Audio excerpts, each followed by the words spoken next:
बच्चे थे उस समय से देख रहे हैं बदहाल बिहार को।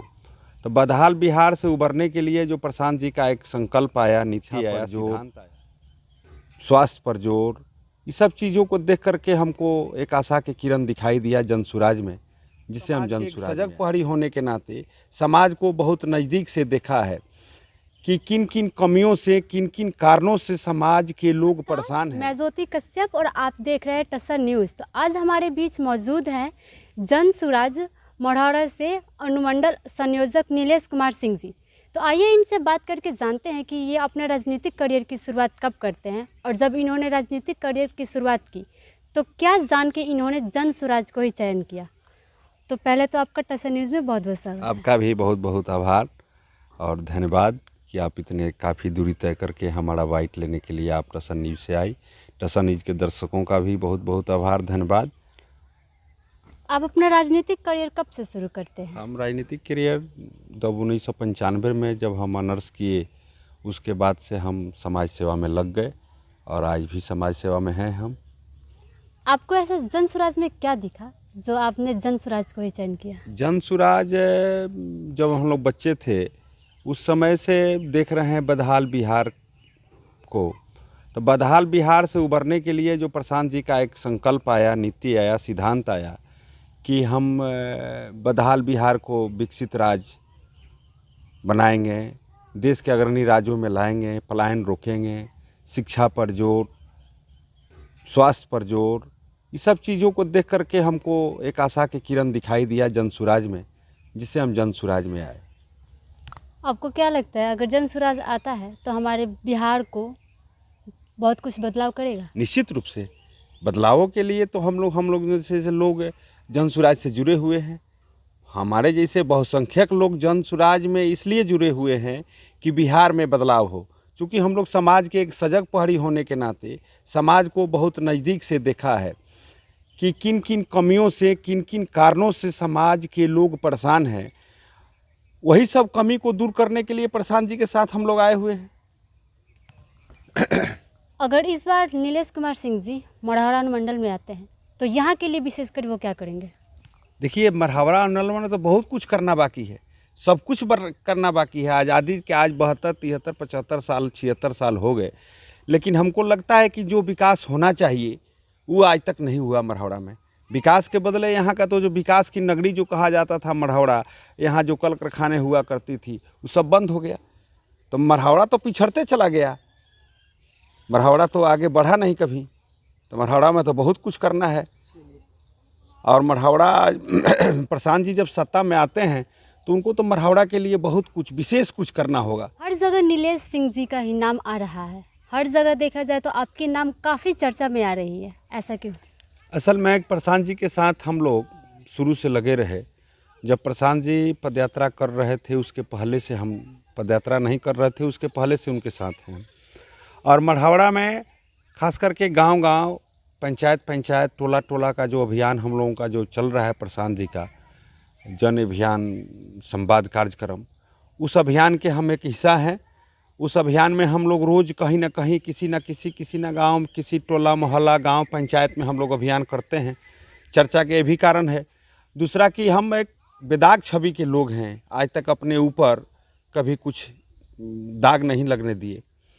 और राजनीति तो हमारी विरासत की चीज़ है। हमारे थर्ड फादर के समय से आज तक राजनीति में लोग रहे, हमारे दादा रहे, चाचा रहे, पिताजी रहे, हम रहे। मढ़ौरा के सम्मानित जनता के साथ हमारा घुल मिल के रहना एक हमारा विशेष गुण रहा, और यही मेरी पूंजी है, जनता के साथ मिलजुल के रहना। तो स्वाभाविक रूप से चर्चा होना ही है। विपक्षी का कहना है कि जो वो 2 अक्टूबर वाले दिन जब ये जनसुराज एक नए पार्टी में जब स्थापित हुआ तो उस दिन प्रशांत किशोर जी ने कहा कि हम एक तरफ शराब को फिर से खुलवाएंगे और दूसरे तरफ उन्होंने बोला कि शिक्षा को बढ़ावा देंगे। तो इस पे विपक्षियों का कहना है कि शराब खोल करके वो शिक्षा को कैसे बढ़ावा दे सकते हैं? विपक्षी लोगों का तो काम है विपक्ष में बोलना। प्रशांत जी का जो सोच है वो तो ठीक है कहते हैं। शराब बंद कहाँ है? आज भी शराब तो एकदम सुलभता से हर गांव में, हर घर में, पहले लोगों को बाज़ार में जाना पड़ता था, आज बाज़ार में जाने की ज़रूरत नहीं है। एक फ़ोन कीजिए, आपके घर पर शराब है। तो शराब तो बंद है नहीं, पीने वालों के लिए महंगा हो गया, और जो छोटा छोटा कारोबारी है उसके लिए वो जेल जाता है, पकड़ा जाता है, उसके लिए महंगा हो गया शराब। शराब तो बंद कहाँ है। और प्रशांत जी ठीक है कहते हैं कि बजट लाएंगे, इसका प्रावधान लाएंगे, इतना 1000 करोड़ रुपया जो शराब के टैक्स से सरकार का जो बर्बाद हो रहा है, उस सरकार का टैक्स उतना शराब से लेकर के हम शिक्षा पर खर्चा करेंगे। जब लोग शिक्षित हो जाएंगे, समझदार हो जाएंगे, तो लोग शराब के फेर में थोड़े लोग रहेंगे। लोग अपना बाल बच्चों का भविष्य लोग आगे बढ़ाएगा। तो प्रशांत जी का नीति सिद्धांत एकदम सोच ठीक है कि शराब को चालू करके और शिक्षा पर खर्च करेंगे। वो तो एकदम स्पष्ट डाटा बता दिए कि इतना 1000 करोड़ रुपया आएगा, जिससे हम हर प्रखंड, हर पंचायत स्तर पर स्कूल कॉलेज खोलेंगे, इतना खर्चा करेंगे। वो तो कई वर्षों का योजना बता दिए हैं।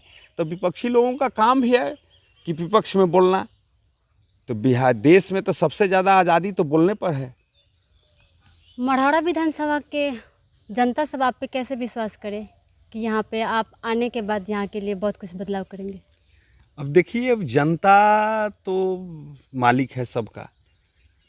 अब जनता विश्वास करेगी, ये तो ऊपर वाले जानते हैं। हर जगह एक चर्चा का विषय बना है कि प्रशांत किशोर जी का कहना है, अगर विधायक कोई भी काम नहीं करता है तो उनको 2.5 साल के अंदर में रिज़ाइन देना पड़ेगा। क्या ऐसा हो सकता है? हाँ, एकदम निश्चित। प्रशांत जी तो कहते हैं कि राइट टू रिकॉल विधेयक लाएंगे हम। जो जनप्रतिनिधि काम नहीं करेगा, वो जनता उसको वापस बुला लेगी, ऐसा विधेयक लाएंगे। ऐसा होना भी चाहिए, तब तो जनता का काम होगा देश में, बिहार में। अगर कुछ प्रशांत जी सब चीज़ अलग करना चाह रहे हैं, अलग करेंगे भी। भारत के संविधान में पहली बार ऐसा विधेयक लाएंगे प्रशांत जी बिहार में, जो जनता, जनप्रतिनिधि काम नहीं करेगा, उसको राइट टू रिकॉल के माध्यम से वापस ले लेंगे। जनता वापस ले लेगी, चुने हुए प्रतिनिधि को वापस बुला लेगी कि आप हटिए भाई, आपसे काम नहीं हो रहा है। आप अपने द्वारा हमारे दर्शकों को क्या अपील करना चाहेंगे? अरे हम तो आपके दर्शकों को, पूरे बिहार के दर्शकों को आपके चैनल के माध्यम से अपील करना चाहूँगा कि एक बार प्रशांत किशोर जी के पर विश्वास करके नया बिहार, विकसित बिहार, खुशहाल बिहार बनाने के लिए आप प्रशांत जी को एक बार मदद आप ज़रूर कीजिए। प्रशांत जी पर भरोसा ज़रूर कीजिए। हमको लगता है, हमको पूर्ण विश्वास है कि प्रशांत जी पूर्ण बहुमत के साथ सरकार बनाएंगे और विकास की गति को इतना तेज़ रफ्तार में चलाएंगे, ट्रेनों से भी बहुत आगे विकास की गति यहाँ बिहार में चलेगी। कहा जाए तो जो भी पार्टी आती है वो जीतने के बाद एक अपना वो जातिगत करना लग जाती है, मतलब हर जाति में भेदभाव करने लगती है। तो क्या ये जन सुराज इस बार आता है, अगर वो पार्टी बन जाने के बाद क्या वो भी जात पात में बंटवारा कर देगा? क्या जातियों के बीच में भेदभाव लाएगा? जन सुराज तो 2 अक्टूबर को पार्टी बन गई। देश में ऐसा पहला बार हुआ जो 1 करोड़ संस्थापक सदस्यों के साथ पार्टी की घोषणा हुई और पार्टी बना। जात पात की बात यही तो मिटाने के लिए प्रशांत जी आए हुए हैं बिहार में। ऐसे जाति पाति को मिटाया जाए और सर्व समाज की एक स्थापना की जाए, जिसमें सभी लोग खुशहाल रहे, सब लोगों को अपने हक के, अपने हिस्सेदारी के हिसाब से उनको हक मिले। जात पाति तोड़ने के लिए तो प्रशांत हमारे समक्ष नीलेश कुमार सिंह जी, जिनका कहना है कि अगर इस बार जन सुराज आता है तो यहाँ पे सबसे पहले तो ये भेदभाव का ये सब हट जाएगा। इनका ये कहना है कि जिसकी जितने भागीदारी होगी उसको उतनी हिस्सेदारी भी मिलेगी।